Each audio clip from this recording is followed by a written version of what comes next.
Par le biais d'une demande d'accès à l'information, la CSQ a pris la pleine mesure de coupures en éducation par le gouvernement québécois depuis le mois de juillet de l'an dernier.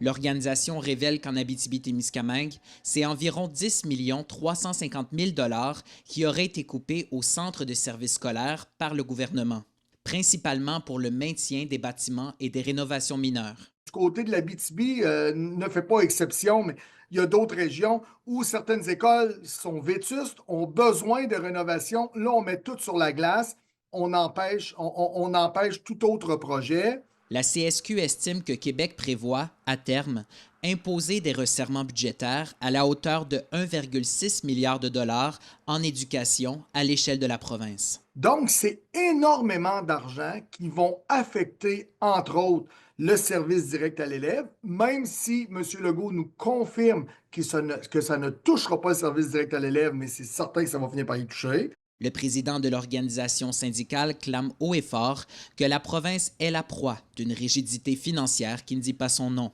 C'est exactement comme à l'époque de l'austérité. C'est exactement comme à l'époque des libéraux qui avaient coupé 1,4 milliard.